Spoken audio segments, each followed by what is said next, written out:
What's up, SNA fans? This is Super Ninja Austin back here with another video.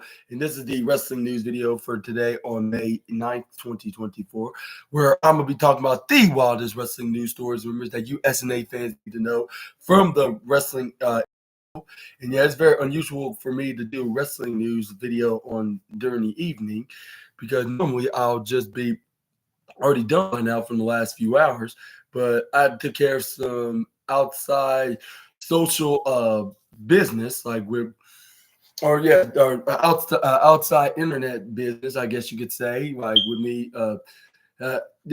Starting on my first day at it, and it seems like it's going to be happening again, except this time I won't be making a wrestling news review, wrestling news. What is that? A wrestling news. What's that? A wrestling news report video tomorrow, unfortunately, and I apologize in advance by that, by the way. Hopefully, you will stay tuned for my SmackDown review and my AEW Rampage review video. But for now, I'm going to be talking about what exactly is going on in the wrestling world on today's video, starting off with Nick Aldis announces injury to WWE King of the Ring tourney match on Friday Night SmackDown. The 2024 King of the Ring tournament will continue on tomorrow night's episode of WWE SmackDown, but one of its original participants has been removed from a brackets ahead of this week's Blue Brand broadcast. SmackDown General Manager Nick Aldis shared an important update on the first round matchups, I should say, specifically the one involving the Bloodline's Tama. While Tonga was initially pitted against former WWE champion Bobby Lashley in the opening round. A sudden injury has now taken Lashley out of the tournament. And he tweeted out, I've been informed that Bobby has suffered an injury during training and is going to be unable to compete. All this confirmed. He is not medically cleared to compete in the match tomorrow night. So unfortunately, some unfortunate news for Bobby Lashley, but a fortunate opportunity for the man taking his place. And that man that Nick Aldis decided is none other than fellow Pride partner Angelo Dawkins of the Street Profits. So tomorrow, for the first time ever, Angelo Dawkins of the Street Profits will go one-on-one with Tama Tonga in the King of the Ring tournament. Best of luck, both of those men, he said. And here's the video of the SmackDown GM announcement. WWE Universe, it's your SmackDown GM Nick Aldis with an update. Slightly unfortunate news ahead of tomorrow's SmackDown. Friday, 8/7 Central only on. Unfortunately, as many of you know, Bobby Lashley was sent to take. Let me do this with a zoom in version of the video. Good afternoon, WWE Universe. It's your SmackDown GM Nick Aldis with an update and some slightly unfortunate news ahead of tomorrow's SmackDown. Friday, 8/7 Central only on Fox. Unfortunately, as many of you know, Bobby Lashley was set to take on Tama Tonga in the King of the Ring. But I've been informed that Bobby has suffered an injury during training and is going to be unable to compete. He's not been medically cleared to compete in that match tomorrow night. So, unfortunate news for Bobby Lashley, but a fortunate opportunity for the man taking his place. And that man, I have decided, will be Angelo Dawkins of the Street Profits. So, tomorrow, for the first time ever, Angelo Dawkins of the Street Profits will go one-on-one with Tama Tonga in the King of the Ring. Best of luck to both of those men, and I'll see you all there tomorrow night, only on SmackDown. And what's your thoughts on Angelo Dawkins taking his place, taking his fellow Pride members' place in the King of the Ring tournament tomorrow night? And do you think this was a blessing of disguise situation? And who do you think is going to win between Solo's MFT and Big Buff Street Profit member? And do you think it's going to be a show-stealing match tomorrow? Let me know in the comment section right down below. You never know. But, excuse me. But do you think this is a good idea for Tama Tonga to be involved in the King of the Ring tournament? Because it don't seem like he's going to be be a heavy favorite to win. Maybe that's the thing. Like, he's going to be defeated by somebody that's big and unbeatable as he is and dominant, not to mention. Which we'll probably see either at the semifinals or even the finals itself if he goes face to face with the Ring General or whoever on Raw in the finals. But some tells me he's going to be eliminated as soon as we got a qualifier that's just unbeatable as he is. But let me know again. Yeah, again, let me know in the comment section right down below about it. And yeah, and we're gonna see like this match gonna be taking place at WWE SmackDown on the May 10th edition of the show, with Angelo Dawkins getting the opportunity against Tama Tonga.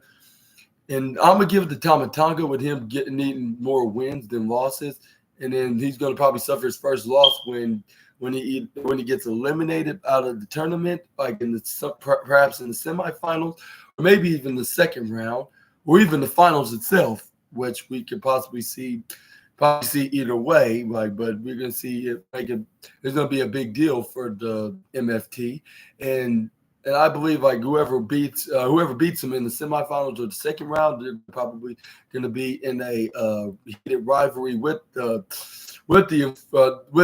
Solo's MFT cousin or slash cousin or whatever you want to call him at this point. But it looks like he's going to be in a bloody rivalry on whoever's going to beat him in the finals, like whoever does. But that remains to be seen on what is next for Tama Tonga now that he's in WWE and he got his first PLE win along with his cousin Solo against Kevin Owens and Randy Orton at Backlash a week ago. And we're gonna see what's gonna be the fallout of the post-show SmackDown after Backlash, which we're gonna see tomorrow. But yeah, stay tuned until then. But let's move on to the next news slide, and we got some ICYMI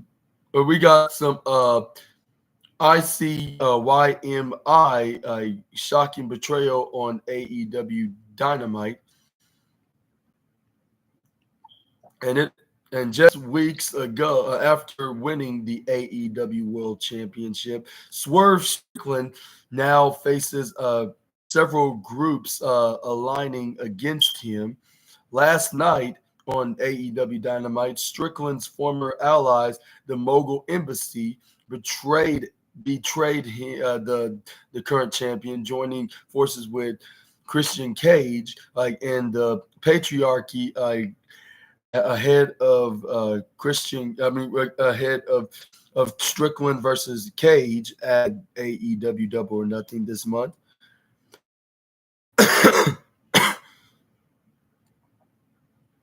And you can see on this video of the shocking betrayal for those that are unaware, Swerve Strickland's boys, Bishop Khan and Tola Iona and Brian Cage, also known as Mogul Embassy, has betrayed him after Swerve Strickland and Christian Cage went face to face, and they came out there. It looked like they were having his back against the former TNT champion and his kayfabe family members of the Patriarchy. But here's a video of it,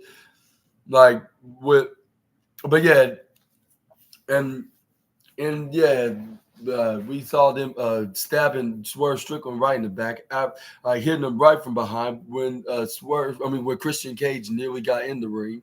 But yeah, he got stopped with somebody. Swerve swerving an attack from behind by the current AEW World Champion, following up with with Brian Cage doing that, and then along with Gates of Agony, then start brutally assaulting the poor current AEW World Champion until they double power bombed him right to out on the announce table. But here's the video of it right here. I told your ass I wasn't coming alone. What is this now? Was outnumbered. Look out. As the Mobile Embassy, Bishop Khan, Toa Leona, and Brian Cage having the back of Swerve Strickland here, even up the numbers against the patriarchy, Tony. This is tremendous. What's wrong, Christian? They didn't expect this at all. I want you to get in this ring so bad so I can beat your ass down like Kendrick Lamar did to Drake this past weekend. And I totally forgot about that. He mentioned that. I apologize for not mentioning or not bringing it up on my SNA podcast Dynamite review.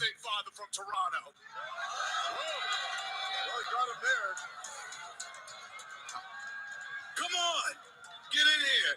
Be the face of TBS, of TNT, the patriarch of AEW. You got here from playing the politic game. I had to work my ass off and get beat down and get back up to be AEW World Champion. Don't you forget that.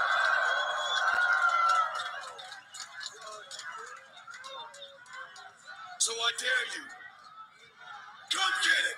Come take my gold team. Come take my gold championship.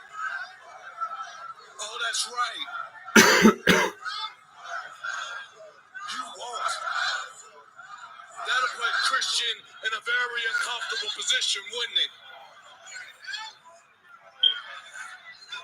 And we all know when Christian's faced in an uncomfortable position, he's going to say, I quit. All right. That was a stiff one.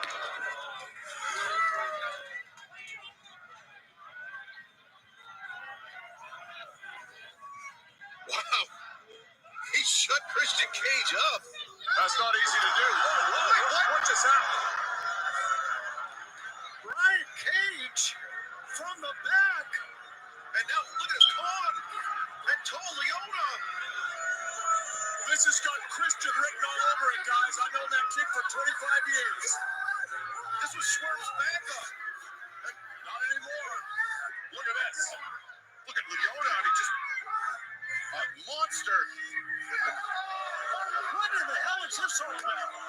This had to be some money or... I mean, who knows? Maybe the Mobile Embassy feeling left behind by the AEW World Champion. Who knows what?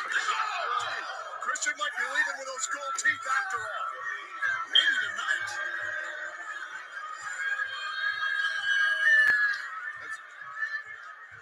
The referee corps coming to try to attempt to intervene, but look at it.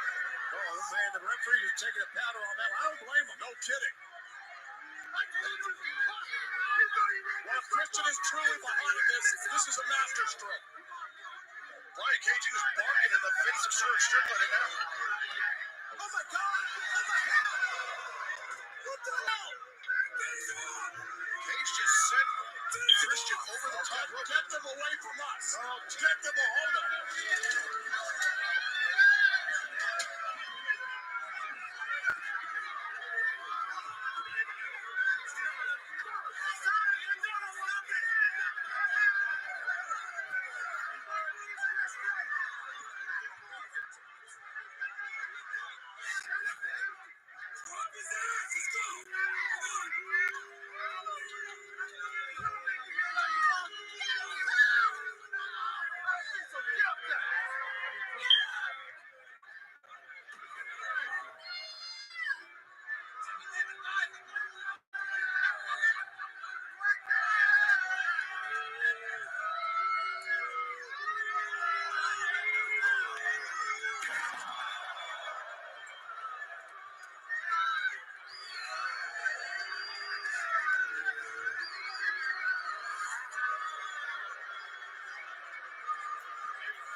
and it also they reported that Prince Nana was noticeably absent from last night's show, making his alliances are unclear at this point. Brian Cage, Tola Liona, and Bishop Khan, however, made it certain that they were no longer on the side of Strickland by beating the AEW World Champion down, as the patriarchy watched with amusement. The attack culminated with the Gates of Agony,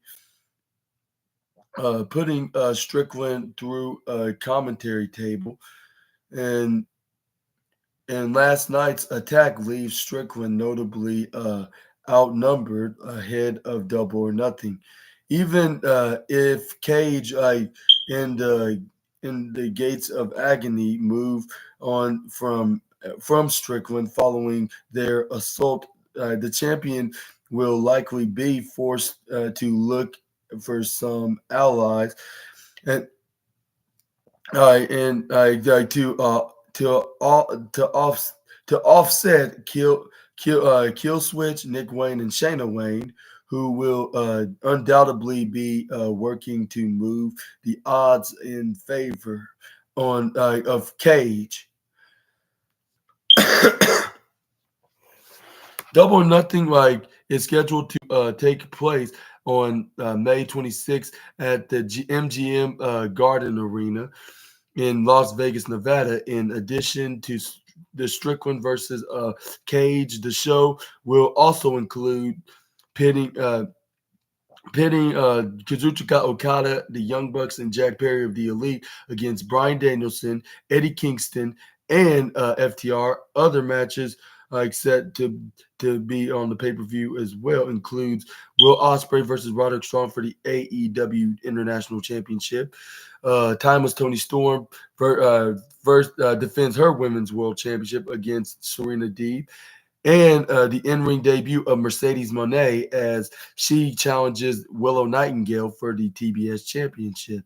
And who thinks is going to win those matches respectively in y'all's bingo card of AEW Double or Nothing 2024? Please leave your comments down below what you're going to be seeing. What's my prediction onto this, on the Go Home Edition show of AEW not the AEW Collision Go Home edition of that show. But yeah, excuse me for a moment. The sky's getting dark right now. I better turn on the light in the room so you can see me more. But do you think Swerve Strickland's going to find some new allies, like whether the Mogul Embassy will join forces with Cage and the rest of the patriarchy, or do you think they're just showing that they don't need him anymore and they don't want to be friends with him and they're just going to move on to somebody else, and now they're just a trio and they don't have nothing to do with the current AEW World Champion for some weird reason? But yeah. Let's move on to the next slide. We got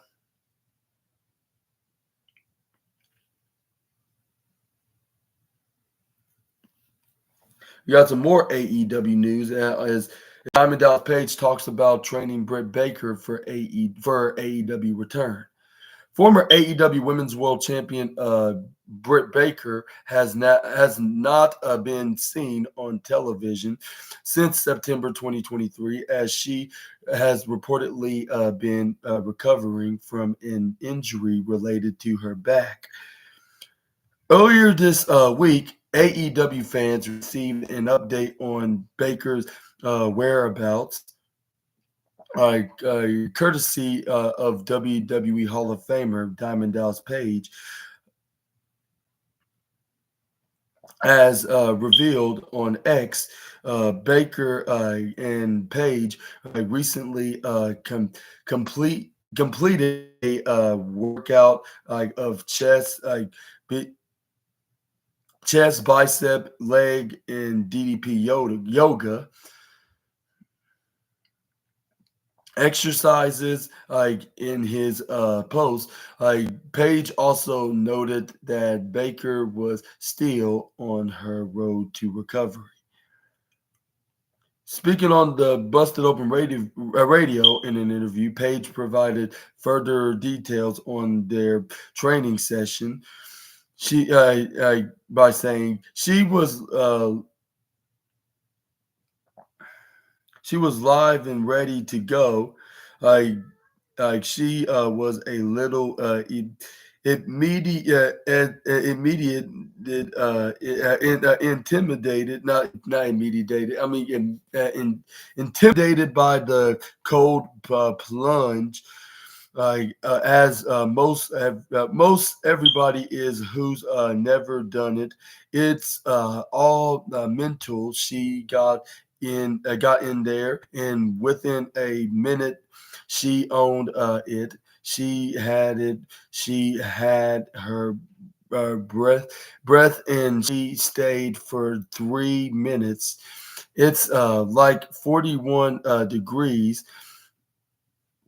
Fahrenheit.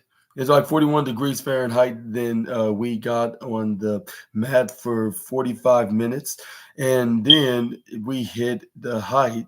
I mean weights.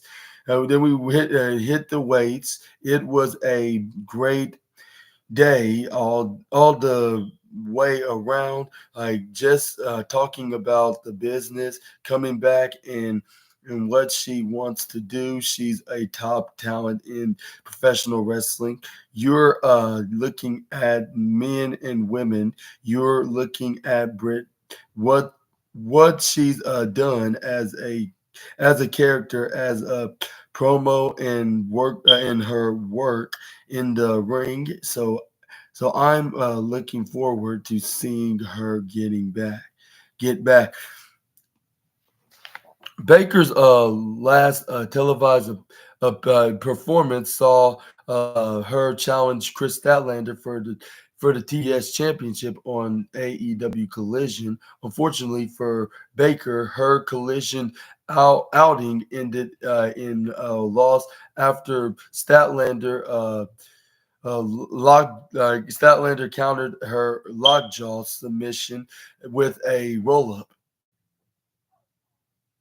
And unfortunately, she also suffered an injury. On top of that, before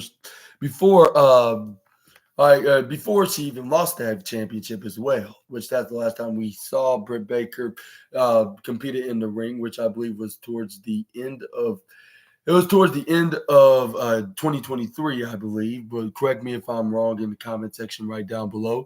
But the question is, when will we see the wrestler slash dentist in the squared circle, or even making her televised appearance in all of AEW? Let me know down in the comment section right down below. And do you think will it be like on who could possibly? Do you think it will be like when she be number one contender for the TBS, do you think it will be like when we'll see who's going to be the TBS champion by the end of the night at AEW Double or Nothing between Willow Nightingale and Mercedes Moné? Only time will tell. We cannot count that out, but at the same time, I'm not sure when she's coming back, so I cannot put a time frame on that.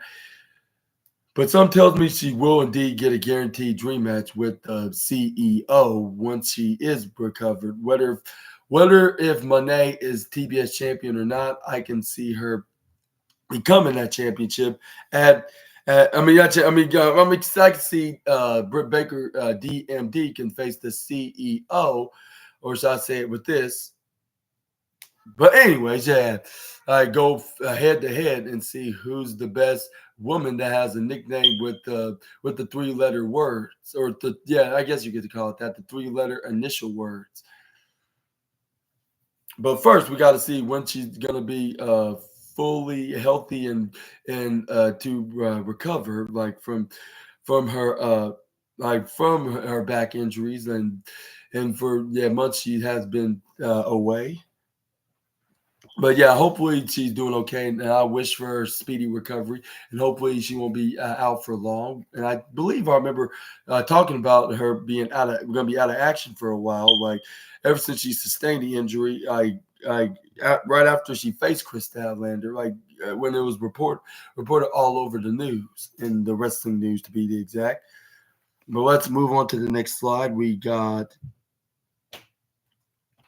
some WWE news as Zelina Vega doesn't hold back on bum Carlito, that she said in her quote.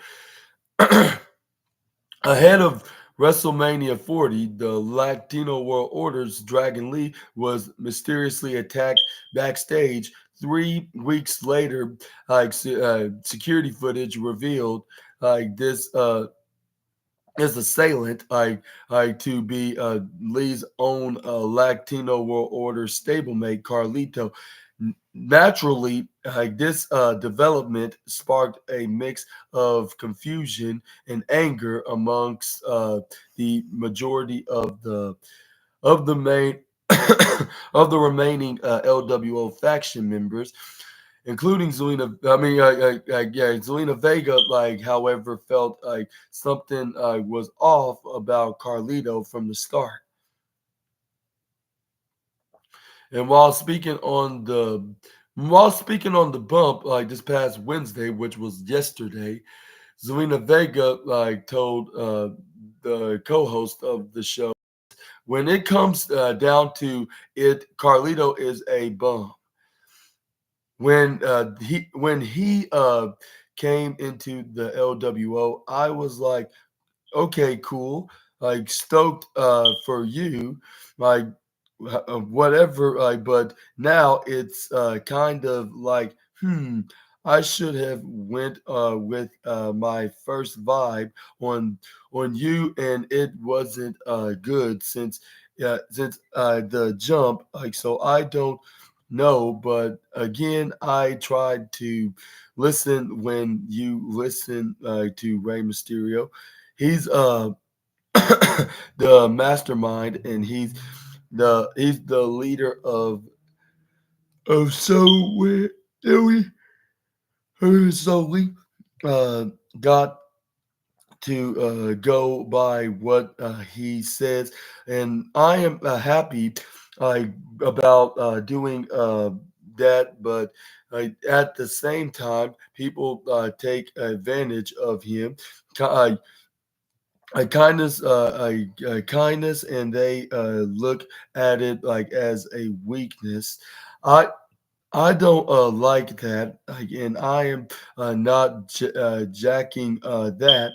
Like in a in an ironic twist, Carlito's betrayal was uncovered by another former LWO member, Santos Escobar, who later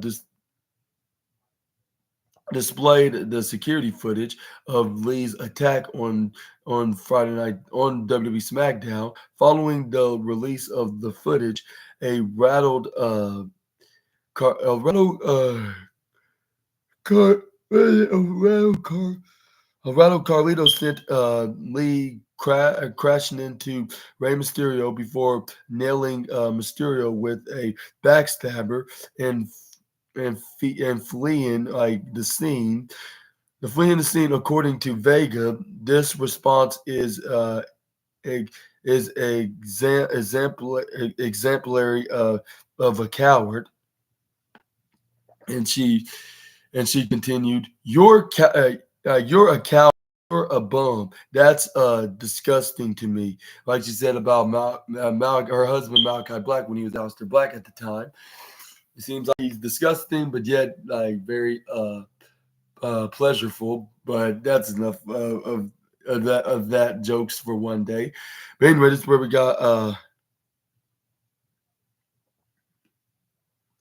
like to and and she added and I am sorry, but if you have somebody also like Santo Escobar, who's like who's also a bum surrounding catch you in a lie, that's bad. And what is your thoughts on Zelina Vega having bad vibes with the Caribbean Cool joining the LWO? We're not saying anything because of trying to be respectful, and it'd probably be cool to add him into the other faction. And do you think that is there any oh,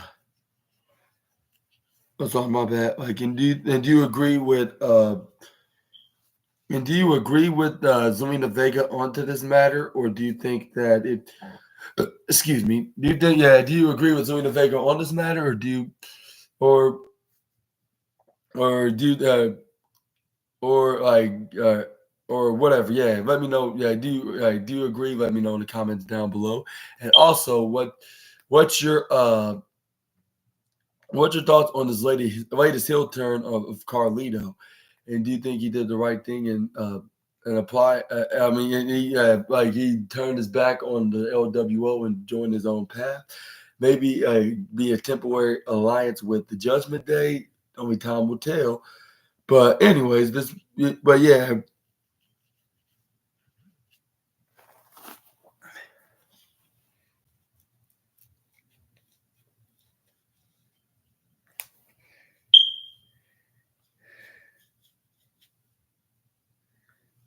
But anyways, let's continue on that. Like, and what are your thoughts? Yeah, on that, and what you think what's next that Carlito is a heel, and do you think we're going to finally see that potential match between the Dragon Lee and Carlito in the foreseeable future? Let me know down in the comment section right down below. And what and Julia Vega hilariously calling him a bum. That's what the word I'm coming from. And do you agree with Zelina Vega? Do you think Carlito is a bum, or do you think he's the better version of himself? Which most of y'all YouTubers and wrestling internet guys will probably say he's more cooler than he ever was when it comes to like taking orders from a waiter or waitress or a guy up front in the cash register. Yeah. And then, but yeah, let me know in the comments down below what your take onto this. And do you think, we're going to see Dragon Lee get some redemption onto Caribbean Cool? Or do you think this is, going to be the best revenge that Dragon Lee's going to get? Let me know all about that in the comments section right down below. This is where we move on to the next slide. We got some Rated R superstar Adam Copeland news now as he reveals why Gargrel wasn't involved, or not Gargrel, Gangrel wasn't involved in his match at WrestleMania 39. Former WWE star Adam Copeland wrestled his final WrestleMania match, at least for now, in 2023 when he faced off against Finn Balor, the same guy that sort of replaced him in the Judgment Day, inside Hell in a Cell, at WrestleMania 39. The match is remembered for Copeland's legendary entrant, as Brood Edge competed with the song "South of Heaven," but by Metal Icons Slayer. However, that was missing the the vampiric former leader of the Brood, Gangrel. During a recent appearance on the Inside podcast with Chris Van Vliet, Adam Copeland was asked if WWE emptied some kind of dessert is in this. That's a dessert. Of his of a one-off appearance like that night, to which Copeland responded that he pushed for it to happen, but his efforts were in vain.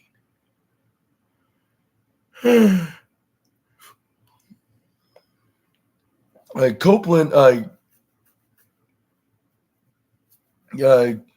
used a recent example from his time in AEW to illustrate to illustrate his point. And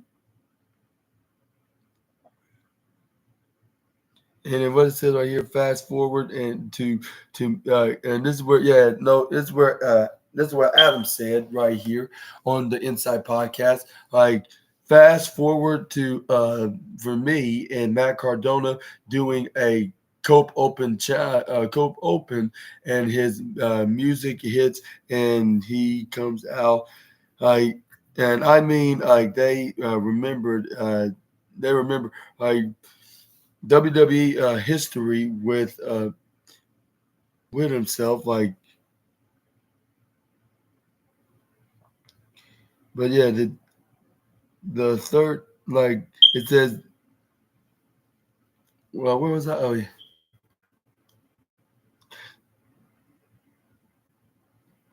like oh yeah, that's what it said. WWE history, like with Cardona. So I've always been a fan of pulling in things like from the past, like and of intrigue and intrigue. Was that in integrity? That's what integrity.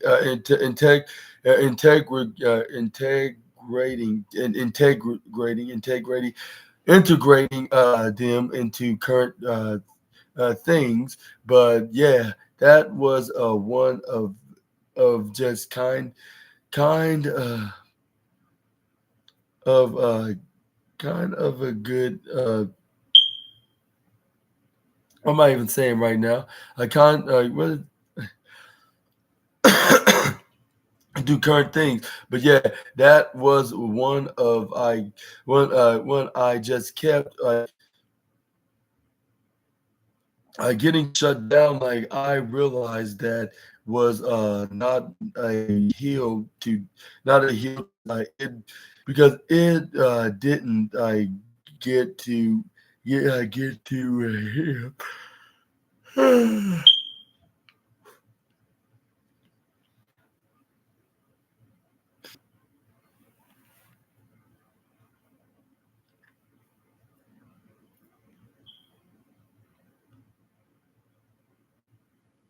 But let's talk about that. Like where was I? Like kept getting shut down. Like I realized that was not a heel to die. Like well, because like it didn't get to happen. That's what is it. While WWE never had him.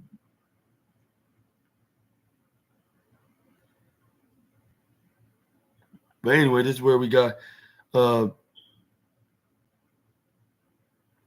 While WWE never had him appeared with Copeland, Gangrel has appeared in AEW, joining the Young Bucks on an episode of AEW Rampage back in 2022, almost 2 years ago, if not already, when the AEW EVPs were feuding with when they were feuding with the Hardys, who themselves once aligned with Gangrel's the Gangrel as the new Brood. And what's your thoughts on Adam Copeland's thoughts and on his recap on in his entrance of WrestleMania 39, which which you can watch exclusively. Watch Adam Copeland's exclusive interview with Chris Van Vliet right now, which I'm not sure where they're exactly. I'm not sure where exactly to locate him, other than talk to them, bring them up like on your phones or wherever you get devices to watch your YouTube sources at. But yeah, I thought I might let you know that, and then.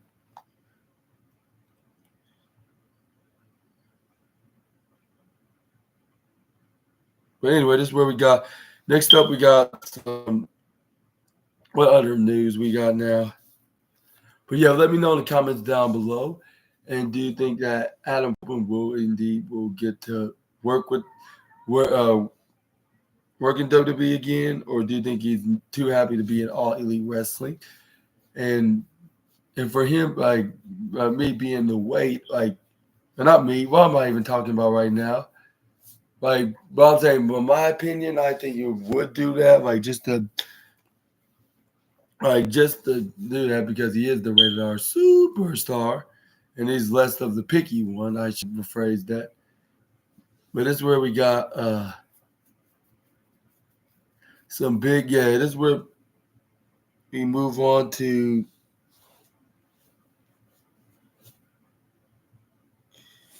We got some Jerry Lawler news now as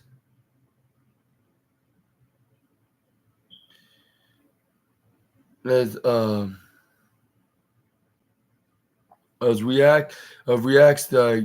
Ross reacts to Jerry Lawler's WWE departure.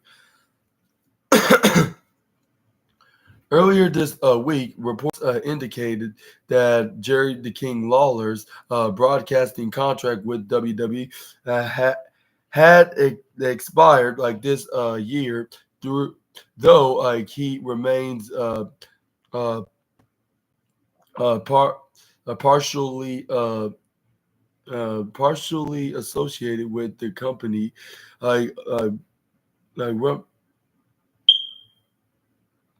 company through the co- the conclusion, like and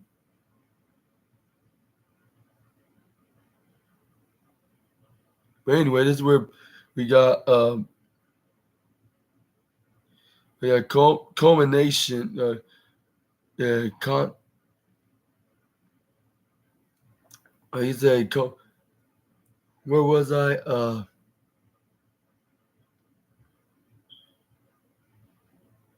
Continue the continuation of his WWE Legends deal. Lawler later confirmed his exit like from WWE's commentary team, like slating.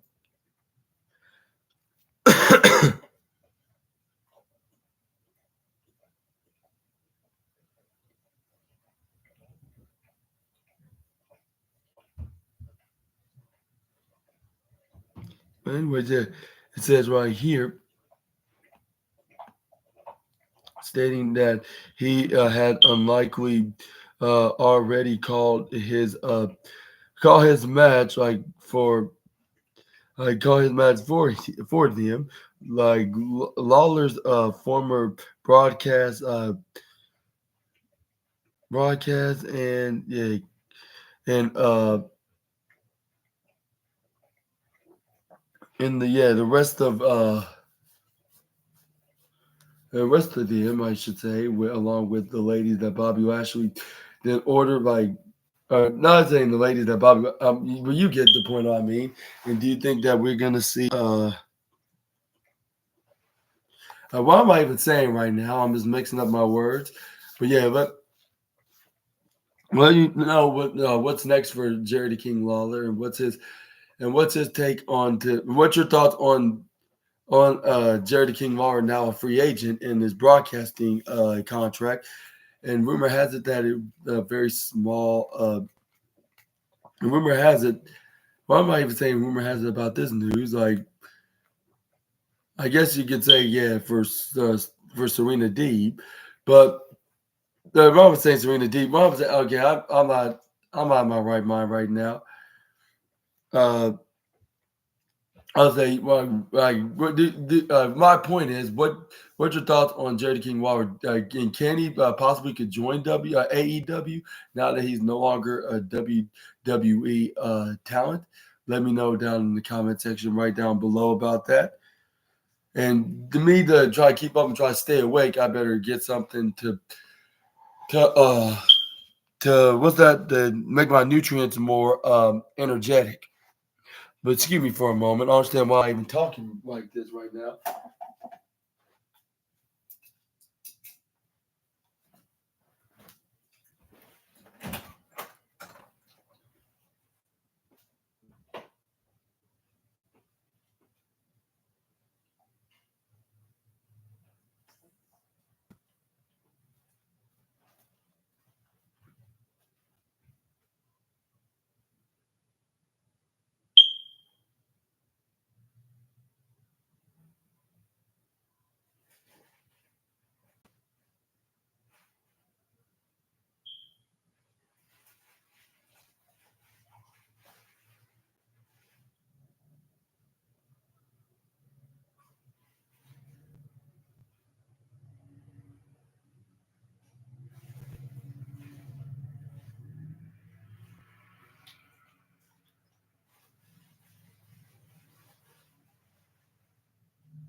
Okay, back to the review video.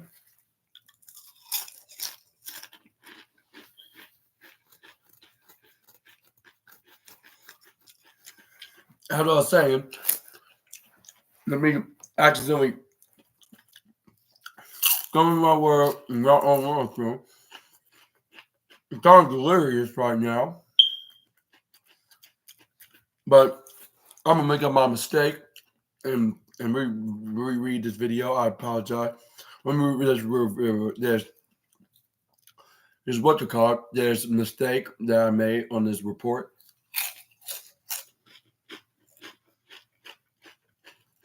Not sorry about that. And I'm by saying AEW's Jim Ross reacts to Jerry Lawler's WWE departure. Earlier this week, reports indicated that Jerry the King Lawler broadcasting contract with WWE had expired this year. Though he remains partially associated with the company. Well, the WWE Legends deal, Lawler later confirmed his exit from WWE. Commentary team stated that he had likely already called his match for Ferdinand. Lawler's former broadcast colleague Jim Ross since weigh in in his thoughts on this news, suggesting that Lawler may still lend his voice to an event outside of WWE. I feel bad about this week, this week's news about Lawler.